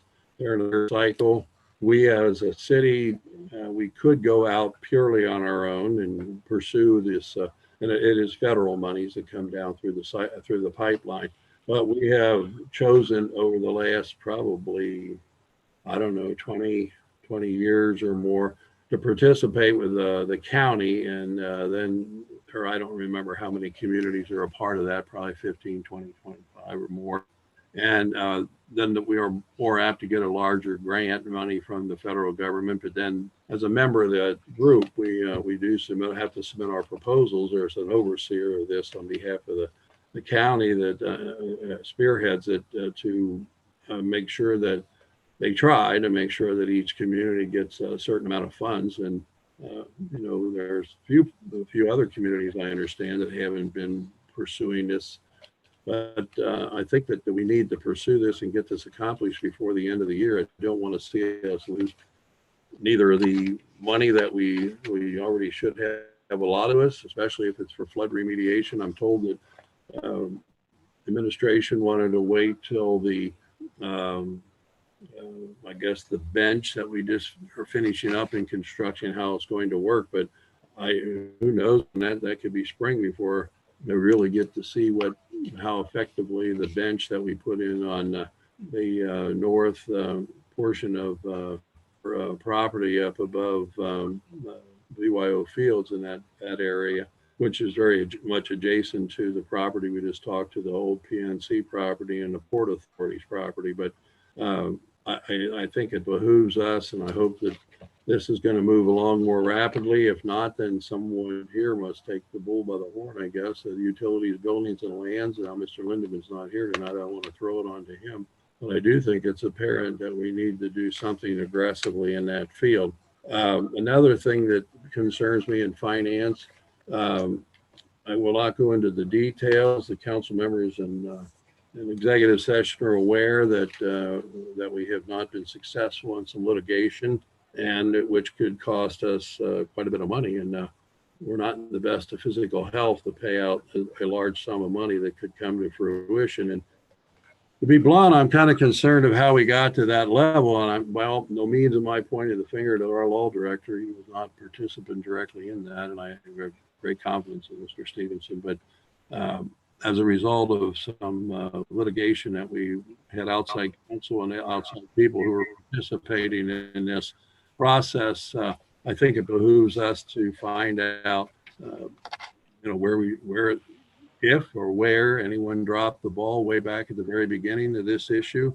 It could certainly be devastating to other things we like to pursue in the city, and I would hope that that type of initiative will be supported so we can go forward and find out what transpired in that issue. So at this point, I don't have, we are pretty healthy. In one account, I wanted to point out the sewer service fee fund. We have about $575,000, but nevertheless, that isn't going to make up where we stand on other finances for the year. So that's all I have at the finance committee at this point. I might have a few other things later in the meeting. Thank you. Hey, Mr. Gertz, to give you a couple updates on the 340 fund, the Nivison was paid off in 2019. And currently, besides like the yearly real estate fees, we only have 4 total items coming out, and then a couple of them end in 2021. One ends in 2020, which is the $350K lease. We do have some police cruiser costs coming up, and those are in there on a yearly basis, but I wanted to give you an update on the 340 fund. Sabrina, do you have any idea what we project as unencumbered by the end of the year? And that, I know we got payments each year. I know we bought some trucks several years back and paid those off maybe. And then I'm glad, I thought Nivison was paid off, but I wasn't sure it was this year and that last year. So that's good to know. But if you could, I'd appreciate it. Send it over to me tomorrow, whenever. Yeah, we have about, just to let you know, 150,000 left, unless any of the police cruisers come out of, this year. Then that would be if there's a payment made. But I know we've been on the backup of that, so we have about 150,000 taken out of that, and cash balance that you saw of over 300,000. But I'll put that in an email for you as well. I think I thought we were purchasing the cruisers out of there this year. I'm not saying we're not. I'm just saying I haven't received a bill yet. So if that happens to not be paid in 2020, that'll get pumped to 2021. I got you. Okay. And then I think we were projecting on that last ordinance that we passed that we get about 308,000 this year in that fund. Does that sound correct? Yes. Thanks a lot. Any other questions for Mr. Gertz? Okay, then we will go to, thank you, Mr. Gertz, and we will go to utilities, lands. Nope, we'll go to zoning, plan, environment. Chairman, Mr. Powell. Thank you, Chris. Our committee met yesterday evening to discuss the proposed zone changes. We had a few questions or comments. Those were emailed to the Safety Service Director today. He has responded to a few of them, is going to be looking up the rest of them, and we'll get back with us. It is my intention once after planning commission has the meeting and kicks the proposed changes back to us, it is my intention to have another committee meeting to discuss, and then we can bring stuff to council at that point with what we think of it and what we know about it, and then we can schedule the public hearing and whatnot. So that is my report for this evening. Okay. Thank you very much. And any questions for Mr. Powell? Thank you, Mr. Powell. Laws and contracts, Chairwoman, Ms. Edichico. Thank you, Chris. I don't have a lot for tonight, but I did want to mention something that after our committee meeting last night, Mr. Powell brought up a good point about the central property, and wondering that if there's no longer a school there, if it removes a buffer area that allows sex offenders to move into the nearby area. And I will say that this is something I've thought about myself, and I know others in the area, it's a concern of theirs as well. We did have a situation years ago where an offender rented a house about a block away from Central, and it was a tedious process to have them move, even though they were actually in violation of the area close to the school. So I did want to do some research on the laws regarding that issue to see if it makes a difference if the property is still owned by the school, and what would happen in the future and what the city could do if the school would happen to sell the property. Without Central being a school building there and without St. Pete's functioning as a school, I'm curious. And I'm just worried that it does open it up to offenders being able to move in the area. I also wanted to research some clarification on the offenses and terminology and get that information out to the public. So when someone looks up offenders in our zip code, we have a better understanding of what the record means. I've seen a few people post about these reports on the Block Watch and community Facebook pages, and I know there's people that do have questions about it and the meanings of wording on the reports. So if anyone has any input, that would be great. And otherwise, that's all I have for tonight. All right. I think that would be a good report to have in a report in the near future. Thank you, Ms. Edichico. Service Chairman, Mr. Albrink. You skipping me? I'm going to guess you said that there was no service chairman, Mr. Albrink. Mr. Fishesser's usually. Public Health and Safety Chairman, Mr. Fishesser. Go ahead. Here. Oh, man. I thought you were going to let me off the hook. Katie, just one note. You might want to talk to Mr. Stevenson about your inquiries about sex offenders. He keeps on it pretty on top of it. So Yeah. you might want to get with him on that. Yep. As for my report, okay. As for my report, police operations over the past couple of weeks, just some highlights. There was business on Galbraith Road that had a theft of catalytic converters. The investigation is ongoing, but it is noted that other cities have had the same problem with some of their businesses. On the 9th of October, North Reading Road, they had a domestic violence complaint. When they got there, the suspect fled on foot and had to be tased. He was caught and arrested and transported to the Justice Center.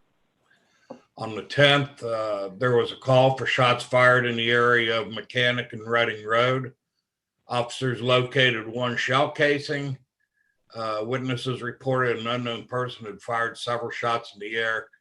That investigation continues. On the 12th, business on West Benson Street had customer leave the business with painting. The suspect was identified and charges are pending. On the 16th, we had a theft at Standard Textile, or they took a report of a theft at Standard Textile on a fraudulent account. They lost over $94,000 worth of supplies. On the 18th, in the east end of Hunt Road, they found a vehicle in the creek. They were unable to locate the driver at the time of the incident, but the investigation is continuing. On the 15th, Detective Division was able to serve a search warrant for DNA on a suspect from the lounge shooting. And finally, they are continuing extra patrols in the Bridal District due to problems with a known subject. The subject has been cited in the past 2 weeks for trespassing an open container. Couple other things. Interview for new police officer was completed on the 16th of this month. They are hoping to have a decision made sometime today. Lieutenant Darren Lunsford announced his retirement effective December 21st. He will be on vacation and sick leave until then. Lieutenant Dan Bressert has been named the new lieutenant commander for the police department, and he will assume those duties in December. And police officer Flottermesh will be promoted to the position of lieutenant effective December 21st, 2020. Finally, this Saturday, October 24th, is National Take Back Drug Day. Information is available on the police department Facebook page, and handouts are at City Hall and the dispatch office. This is a day set aside for anyone to look around and dispose of any unused or expired drugs, mostly prescription drugs, and to take them to a drop box and dispose of them properly instead of dumping them down the toilet or throwing them in the trash. It should be noted that Reading has been very active with this program for years, and there is a drop box in the police department lobby available 24/7 every day. So that is my report, unless someone has questions. No questions? Thank you for a very good report, Mr. Fischescher. Service Chairman, Mr. Albrecht. Thank you, Mr. President. It's that time of year when the leaves begin to fall, and they have fallen. Many people have already put out large piles of leaves. So we ask you once again to rake them out between the sidewalk and the curb. Do not put them in the curb because number one, they could get into the storm sewers and clog them up and affect negatively our collection of stormwater. Don't put them there because kids may play in them in the piles of leaves and you could run over them. Don't put them there and park a car on them because the heat from the motor could set the leaves on fire. So it's something that we say every year, and we ask that people try to abide by that because it is very important to do that, and we especially don't want the leaves to get into the storm sewers. Lastly, I ask once again that consideration be given for the employment of a mechanic that was one that retired and has not been replaced. So I know it's always tough to get new employees, but it needs to be done. The number of employees in the service department keeps going down, so we can get it back hopefully to at least what it was. And that's it for tonight. Okay, any comments from anyone? Any questions? Thank you, Mr. Albrecht, and then Recreation Chairman, Mr. Lynn. Thank you very much. I'll try to keep it very short. The parks are starting to winterize some of the park restrooms today. So some of the restrooms will be closing down for the winter. Also, the Turf Tiger mower that we approved, and I want to thank council, is now being used and cutting the football field. So I just wanted to put it out there that it's in use and doing what the service department expects. So I want to thank council for approving the purchase of that. That is all I have. Okay. Can you give us an update on Halloween? Still on, and Still on. If your porch light's on, expect somebody to trick or treat. That's all I have to say. Okay. Any other questions for Mr. Lynn? Thank you, Mr. Lynn. Any new business that would be related to placing that business into a committee? And if there's not, I'll go to reports of officials. I think Mr. Ross has left. No, I'm here. Okay, Mr. Safety Sorry, Service Director, Mr. I want to Ross. read from something. Sorry. Okay. Before Don asked me to remind everyone that the aggregation letters are out to the public right now. For anyone that follows on Facebook, you've probably seen some posts. I did earlier this evening try to answer and explain. It's something I think I've done a couple times since August, but I wanted to get to that screen. Sorry, 1 second. Again, since January 2018, for anyone that's been in the electric aggregation, this is January 2018 through June of 2020. The total performance has been about 2.1% less than Duke's price for the aggregation. What that's meant for our residents is that it's kept $78,768.11 cumulatively in our residents' pockets. Want to remind everyone again that it was voted on by the people to have them automatically put in. People are wondering, well, I don't want to be automatically in. It was specifically voted to aggregate because there were a lot more people that were not. If you recall, at the beginning of electric aggregation, it was an opt-in. Now it's an opt-out. When it was an opt-in, there were a lot of people that were like, hey, I wanted to be in this. Why am I not in it? There were over and over again people trying to get in. So this way, you are automatically enrolled. It was, I don't even think the vote was close when it went into effect. I'm going to just say a couple highlights. You're not being double billed. The city is not receiving a kickback. I'm not receiving a kickback for this, no matter what anyone thinks or says. You are paying the distribution charges, the riders, no matter if you're on the aggregation or not. So often people see a portion that's Duke and portion that is, our company, thinking maybe you're being double billed, but you're not. We don't receive anything out of this. All the purpose of this is to give our residents a fixed price, which helps people when the markets fluctuate and prices go up for gas and electric, or if there's a severe weather event, things will go up and down. So that was the purpose of that. People are getting their letters. If you do not want to be a part of it, you can call the number on it. They'll remove you from that.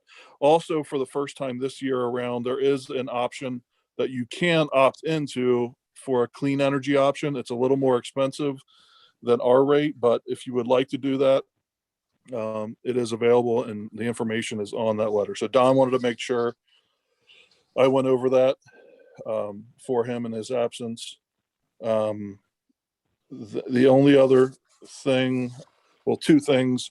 One is remind you at the next meeting on election night, representatives from Duke Energy will be here to discuss and answer any questions that you might have regarding their 3 easements that they need for this. The law director and I have reviewed this as far as text in there and whatnot, and while we don't have any issues with the easements as proposed, this does not mean that we endorse the project, that we're supportive, that we think it's, a good, we're still remain opposed to how the location of the project. But, it's better for us to at least work with them because I believe, so it was explained to me that even if this council were to not grant the easements, a court could just go ahead and give them. So I think even though we're opposed to it, and it's been said time and time again, you know, that every official has been opposed to the pipeline extension project, especially how it winds through our town. You know, we will also want to be a part of the conversation and as the project progresses. So if you have any questions ahead of time and you want me to get them to the Duke representatives before that meeting on November 3rd or 4th, whatever day that Tuesday is, you can get those to me and I will get them to the appropriate person. Otherwise, they will be here to discuss any questions, concerns you may have. Lastly, I want to thank Mr. Gertz for mentioning this. This was going to be the end of my report. I do want to wish my grandma, Lois Petronio, early happy birthday. She'll be 99 on Friday. I just wanted to say a couple things about her because she's not only a 99-year-old that lives in Reading, she's lived in Reading all 99 years of her life. She's a lifelong Our Lady of Sacred Heart member. She was married to the late Felix Petronio. She had 3 daughters, Phyllis, Mary Jane, and the late Marcia. She's the grandmother of 6, great-grandmother of 12. And on a personal level, I'm very grateful to have her as a grandma, and I'm grateful that I'm able to be here and help take care of her at this point in her life.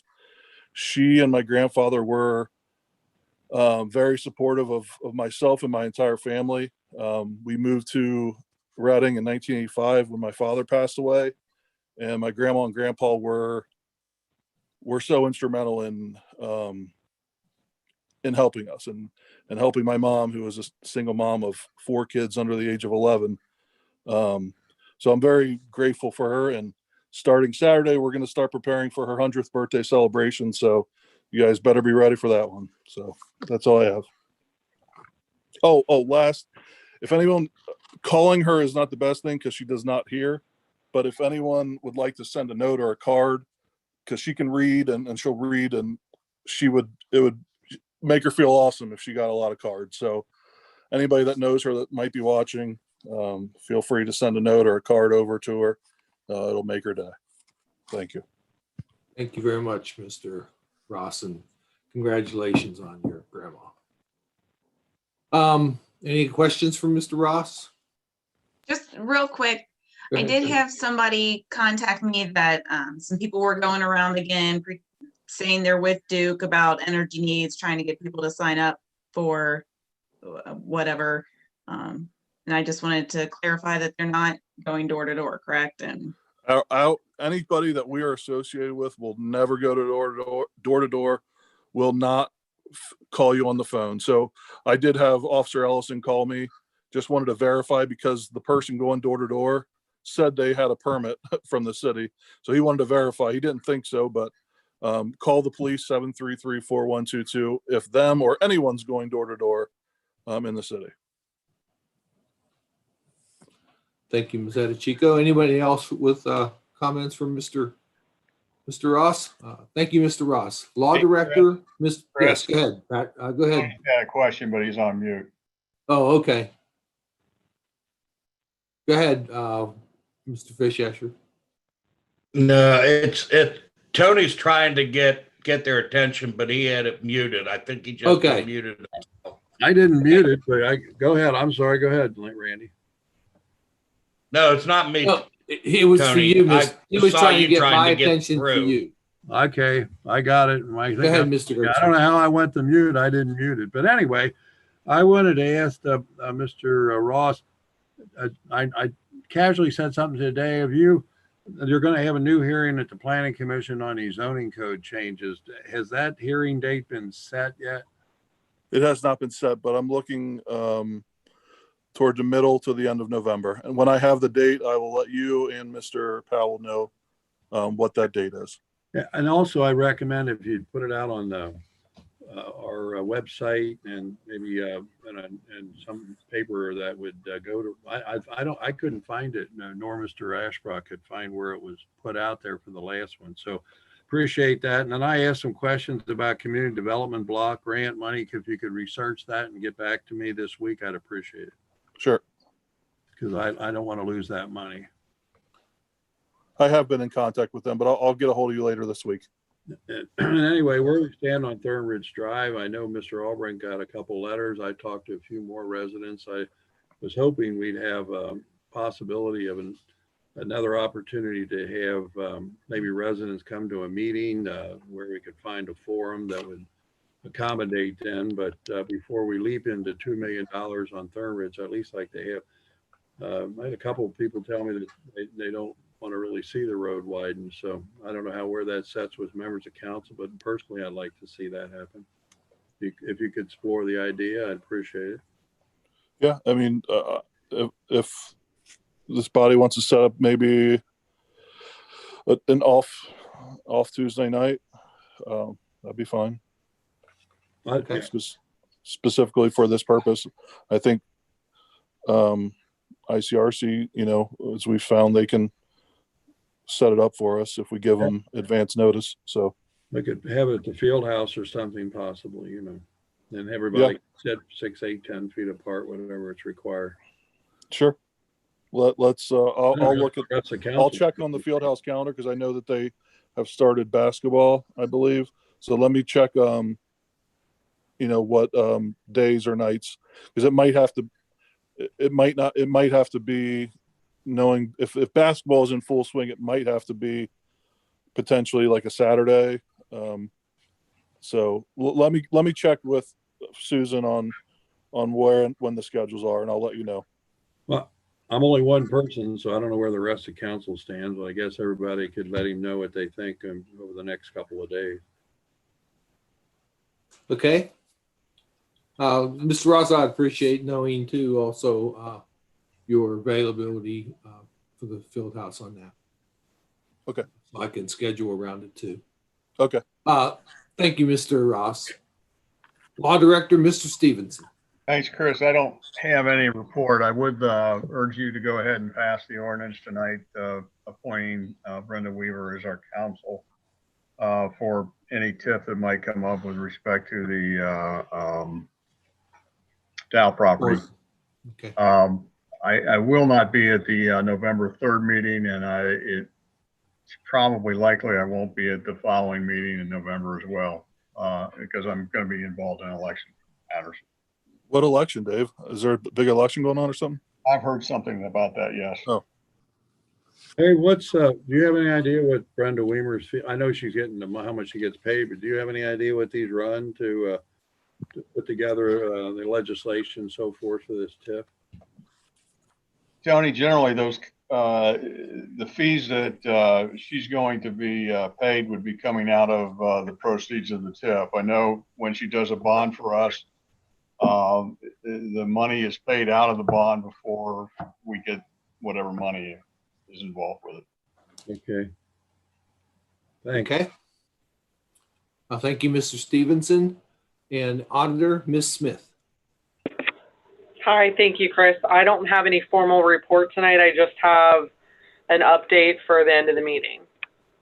Okay.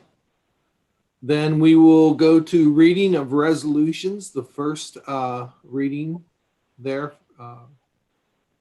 Carla, please. Resolution authorizing the City of Reading to prepare and submit an application to participate in the Ohio Public Works Commission State Capital Improvement and/or local transportation improvement programs, and to execute contracts as required and declaring an emergency. Motion to suspend the rule requiring a second and third reading. I'll second. Motion made by Mr. Fischescher, seconded by Ms. Edichico to suspend the rule. It requires a second and third reading for this resolution. Roll call. Mr. Powell? Yes. Mr. Gertz? Yes. Mr. Lynn? Yes. Mr. Albrecht? Yes. Mr. Fischescher? Yes. Mrs. Edichico? Yes. That motion passed. Motion to adopt. Second.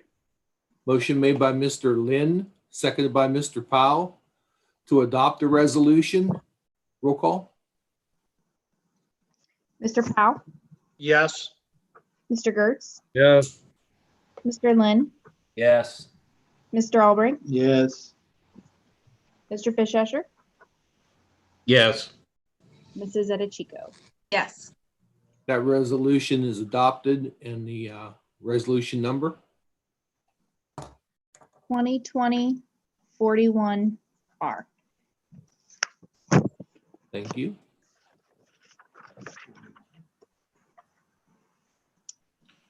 All right. We have the one ordinance, but there was a second ordinance that was asked to be added to the agenda.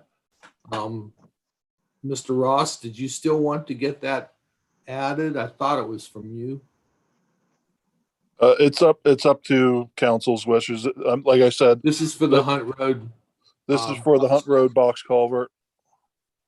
Can you hear me? Yeah. Yes. So anybody want to make a motion on that, or it's fine if we don't. We'll just read the first ordinance here.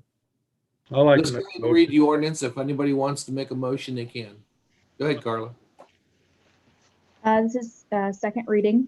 An ordinance authorizing the Safety Service Director to engage with Dinsmore and Shoal LLP for the purposes of special counsel with regards to pending future tax increment financing legislation and declaring an emergency.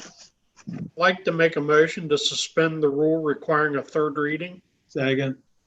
Motion made by Mr. Powell, seconded by Mr. Albrecht to suspend the rule that requires a third reading for this ordinance. Roll call. Mr. Powell, Yes. Mr. Gertz. Yes. Mr. Lynn, Yes. Mr. Albrecht, Yes. Mr. Fischesser, Yes. Mrs. Edichico. Yes. That motion passed. Motion to adopt. Motion to adopt. Second. Motion made by Ms. Edichico, seconded by Mr. Fischesser to adopt the ordinance. Roll call. Mr. Powell, Yes. Mr. Gertz, Yes. Mr. Lynn, Yes. Mr. Albrecht, Yes. Mr. Fischesser, Yes. Mrs. Edichico. Yes. That ordinance is adopted in the ordinance number. 2020-42. Did we slip by that one for that culvert repair? No, I haven't had a motion yet to add it to the agenda. I'll make a motion to add it to the agenda. Second. Motion made by Mr. Gertz, seconded by Mr. Albrecht to add the ordinance for the Hunt Road box culvert replacement project. I'll take a roll call on that. Mr. Powell, Yes. Mr. Gertz, Yes. Mr. Lynn, Yes. Mr. Albrecht, Yes. Mr. Fischesser, Yes. Mrs. Edichico. Yes. Okay, then we've added that ordinance to tonight's agenda. Go ahead and read the ordinance, please. An ordinance authorizing the Safety Service Director to award a contract to Larry Smith Incorporated for the Hunt Road Box Culvert Replacement Project for $822,000. I'm sorry. Thank you, $822,830. And to authorize construction management and engineering expenses for JMA Consultants in the amount of $30,000 and declaring an emergency. Motion to suspend the rules requiring a second and third reading. Second. Motion made by Mr. Albrecht, seconded by Mr. Lynn to suspend the rule requiring a second and third reading. Roll call. Mr. Powell, Yes. Mr. Gertz, Yes. Mr. Albrecht, Yes. Mr. Fish, I'm sorry, Mr. Lynn. Yes. I'm sorry. Mr. Fischesser. Yes. That was Mr. Fischesser that answered. Sorry. Mr. Lynn? Yes. Thank you. Mrs. Edichico. Yes. Okay. That motion passed. Real quick, Motion to adopt. can I just say one thing about the project? Sorry, I'll keep it. Once I have a pre-construction meeting with the contractor, I'll let you know on the specific dates, but there is going to be road closure required due to the size and scope of the pipe, and it's directly under Hunt Road right there at Hiley. So it will require, Hunt Road to be closed, and we've already talked about placing closure signs and detours all the way back up into Blue Ash by the Kroger and a couple other places along Hunt Road. But as soon as I get, a tentative start date, I will be sure to let you know, and the city, because it will be, a kind of a pain in the butt. But The location on Hunt Road is down near Columbia, correct? It's right by Hiley, right by the Powell Apartments. Yeah. Okay. Mr. Okay, Ross? so Furman would seem like a good road to possibly use, or there's a number of ways around it. Yeah, depending on, that we want to put it up all the way up by Kroger, because we know a lot of people in town, shop at the Kroger, so we want to make sure that they know you're not going to be able to go all the way down to Columbia via Hunt. So while you might want to hop on Ronald Reagan, or the other way around is Thornridge Drive, or Furman or Thornridge are the two ways kind of to get around and get down into the valley. So as soon as I know the construction, I believe it's going to be somewhere in the February, March. They want to start because they'd like to get the bulk of it done before you get into April and May, when it is a lot more wet. Okay. Mr. Ross? Mr. Ross? Yes. Just for public information, if I recall, half of this project was a altitude grant, and the other was the money that we are financing over 20 years. Is that correct? Almost all of it. The bid was a little bit high.